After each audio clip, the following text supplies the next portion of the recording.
कल यहाँ दीक्षा क्रम हुआ तो दीक्षा में एक नियम होता है कि हमारे यहाँ पंच संस्कार होते हैं और पंच संस्कारों में एक संस्कार होता है नामकरण किया जाता है। कई लोग रह गए हैं, वो आज यहाँ आ जाना, कथा के बाद उनका नामकरण भी हो जाएगा।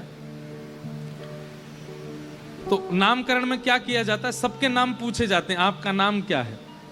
तो फिर गुरुदेव की इच्छा होती है तो उसका फिर नामकरण करते हैं। अगर नाम उचित लगता है तो वही नाम रहने देते हैं, और अगर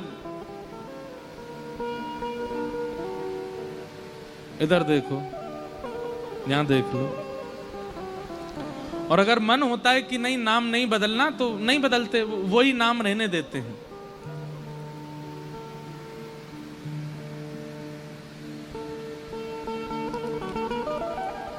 इधर देख लो भैया।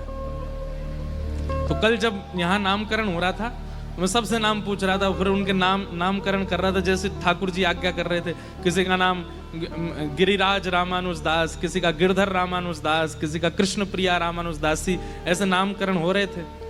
एक का मैंने नाम पूछा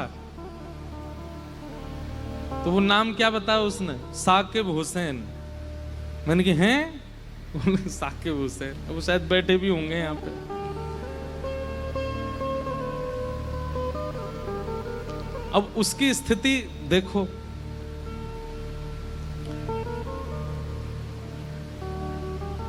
उनका साधन कितना प्रबल है।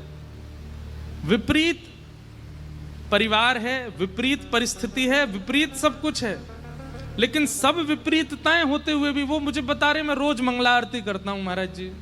मंगला आरती करने के बाद चैतन्य महाप्रभु के द्वारा विरचित जो भाव हैं उनका पाठ करता हूं। नित्य गीत गोविंद का श्रवण करता हूं, पाठन करता हूं, मुझे गीत गोविंद पूरा याद है। मैंने कहा वाह भैया। मैंने कि यहाँ हिंदू परिवार में जन्म लेते हैं, ब्राह्मण कुल में जन्म लेते हैं, तब भी धुआं उड़ाते घूमते रहते हैं। साधन अंदर से इतना प्रबल हो ही नहीं पा रहा है। और मैंने कि एक साल वेग थे, वे भी एक मुस्लिम परिवार में जन्मे थे, लेकिन उनका साधन कितना प्रबल था। महाप्रभु जगन्नाथ जी का रथ रुक गया साल वेग के लिए।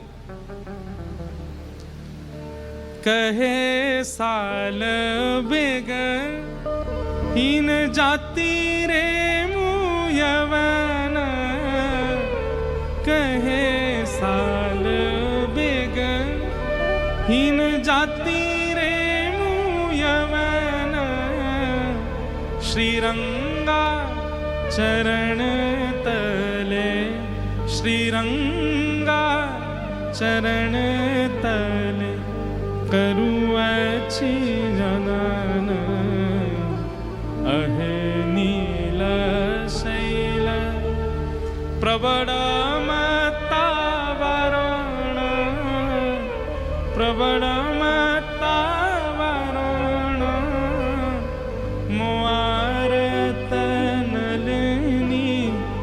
बनकु कर दलन अहे नील शैल। एक साल वेग है जिनका साधन इतना प्रबल है, और एक हमें 24 घंटा भक्तों के बीच में रहते हैं, कथाओं में रहते हैं, ठाकुर जी की सेवा करते हैं, फिर भी साधन इतना प्रबल नहीं बन पा रहा है। दो बातें हैं, ध्यान से सुनिएगा। या तो साधन के बल पर भगवत संबंध, भगवत प्राप्ति और धर्म को समझना, अधर्म को समझना संभव हो सकता है, या फिर ठाकुर जी की कृपा। हमारे वृंदावन रस में कहते हैं ना कि साधन की आवश्यकता उसको नहीं है जिस पर ठाकुर जी रीझ गए हों, उसको फिर साधन नहीं चाहिए। ठाकुर जी रीझे बैठे हैं, पर ठाकुर जी भी रीझेंगे, उसके लिए कुछ तो करना पड़ेगा ना, ऐसे थोड़ी रीझ जाएंगे।